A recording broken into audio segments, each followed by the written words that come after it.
What's going on, guys? Miles here. Welcome back to Navizio Studios channel, and welcome back to this brand new episode of Media Mondays.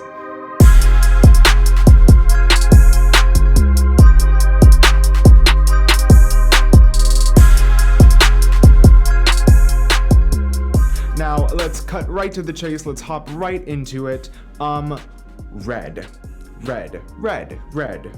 Y'all know red. Probably one of, if not one of, well, it's like, to me, it's like the second biggest camera brand out there. So it's like ARRI, the king of everything, really. And then Red. ARRI is king, Red is queen. They revolutionized the game with 8K, with the helium sensor, and that whole spiel. Incredible technology. Red does some incredible things that cannot be any more true. They have come out recently with a brand new sensor, the GEMINI, which is great and all, but in slightly more current news, they have put together a kit with the GEMINI and a few other bits and bobs that we really need to talk about, because I love Red. I love everything that Red does. This DSMC2 Red GEMINI kit is just kind of perplexing to me, because I don't know what the point of it is, really. So they have just released a new kit that they are selling for quite a hefty price tag, which we will get into later. This kit includes, obviously, the Red GEMINI brain. You're getting a 5K sensor with 16.5 stops of dynamic range, and Red is touting that this is the GEMINI sensor, that it is the highest performing low light sensor that they have come out with to date. Is that it's the highest sensitivity sensor that they've manufactured. You're getting the GEMINI brain, a Canon EF mount, you're getting a V-Lock plate and I/O expander, which is of course proprietary to Red. You're getting a Red proprietary 7-inch touchscreen. You're getting dual 96 watt-hour V-Locks with a dual charger, which is actually pretty nice, because that's not something that really comes in a lot of camera kits that I've seen these days, which is really nice. Which is very expensive actually on its own, it's nice that it's coming in this kit. And then you're also getting only one, but it's a 960 gig Red mini mag with a card reader. Now that's a lot. That's a lot of gear. But my thing is, yes, you're getting this camera in a kit, and you're getting a lot of the odds and ends that you would still need to purchase if you were looking to get into this camera system. My thing is, I have two items. One, yes, this is a kit, but and yes, you're getting a lot of equipment in this kit that you still need, that you would need anyway if you were just buying the brain on your own and you wanted to kit it out to your specifications for whatever your production needs. It's nice. However, it's not a complete kit at all. You still need, I would argue that you would still need, on top of this, a good like 20, 30, 40 grand still worth of add-ons to make this camera a fully functioning, production ready package. And that's the deceiving thing about this kit, I feel like. And that's sort of the deceiving thing about Red. Everything about Red is a la carte, if you will. If you want to buy a Red, you buy whatever brain you want, whatever sensor, and then you have to buy literally everything else. You have to buy a lens mount. They make you buy a lens mount. Insert price here. Canon EF mount. A lot. And I understand the level of production, and I understand the kind of budget that productions would have if you're looking to kit out a Red for your production. I get it. You know, we're talking multiple millions of dollars for a production, which is great. And, you know, you're going to have an amazing time, and it's going to, you know, using that word specifically, a kit, makes a consumer think, hey, I'm going to get this kit, and I'm going to have everything that I need to shoot, which is kind of true in a way, but really at the end of the day, it's kind of false, which leads me into my next point, is that red is too much. When I was doing my research for this segment, for this segment of this Media Mondays, I was very curious. So I went and I looked up the price of this red Gemini kit and everything that you get in it. Mind you, it's $27,500 for this kit, which, as far as red prices go, it's actually honestly not that much, because if you were to get like a red helium sensor and kit that out, we're talking close to, probably a good $100,000, like $100,000, literally, depending on your production needs, depending on how you kit the thing out. In terms of this kit, $27,500 for this kit, which is an incredible amount of money.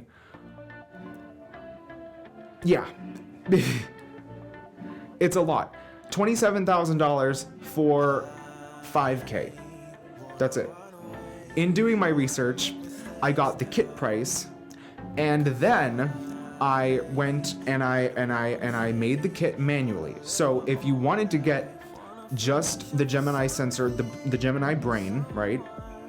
And then add in each additional thing from the kit, a la carte, right? All you would end up saving when buying the kit is around $1,400. The whole point that I'm trying to make here is that I think that, you know, Red, you're doing great things and all, and you don't need any advice from me, but I think what you're doing with this Red Gemini kit is just a little bit deceiving.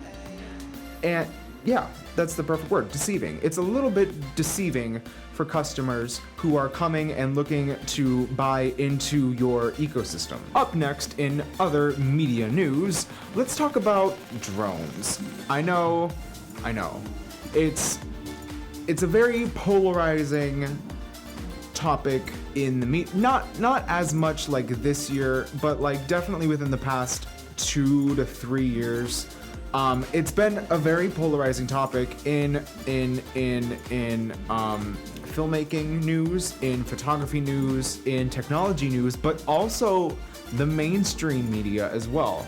Drones are just a very polarizing thing. Truly, I understand both sides of the drone argument. I love drones. I love filmmaking with drones. I love aerial photography, aerial filmmaking. It's a beautiful thing. But I also do understand the fact that, yes, it's an incredibly dangerous thing at times. Never before in the history of technology have we, as consumers, not even as filmmakers or photographers or anybody that's like technologically savvy, like really in any way, anybody can go to like Walmart or Target and get a drone. The technology is so advanced and it is so readily available in this day and age. And I understand the fact that, you know, our airspace is very crowded. Safety obviously is a top priority of the FAA, and I understand that. I myself am registered with the FAA to fly my drone. Why I bring this up is because the FAA is going to be implementing a new kind of technology, a new ordinance, if you will, a new stipulation in the world, in the realm of drone flying. So as of January 1st, 2020, DJI and all manufacturers of drones, from the smallest all the way up to the biggest, obviously DJI, is going to, by law, be required to have this new technology called AIRSENSE. And basically what this new program is, it's a technology that is going to allow not just drones, but also commercial, civilian, military aircraft, any aircraft other than a drone, bigger, like actual airplanes, they're all going to be equipped with this brand new technology called AIRSENSE. This is coming directly from the government. And basically what it is, it's going to be cross-compatible between aircraft and drones. And what it is basically a way of geofencing and safeguarding against air-to-air accidents, basically is what it is. And I think that is extremely important to have, especially these days with the incredibly crowded airspace that we're obviously dealing with. And for those of you that aren't exactly familiar with the flying of drones and such, specifically I'm going to talk about DJI. When you're piloting a DJI drone, you have obviously your DJI app that you control everything from. You can see like your live feed, control the drone, blah, blah, blah, blah, blah, control the camera settings, you get it. And you can obviously see where you're flying. With this brand new technology, AirSense, you'll have a map, and if you're flying your drone out somewhere, and out of nowhere comes an airplane, any airplane within your vicinity, within a few miles range, AirSense is going to activate and give you a little message. Hey, there's an airplane in the area, watch out. Now, I think that's great. I don't know specifically if it's going to act as like a geofence and like block you from flying like in a certain area, or if it's just going to be like a little message, hey, watch out. I don't know exactly. I think it's great. I think it's something that is very needed, given the fact that there have been a multitude of accidents as far as drones and colliding with airplanes goes.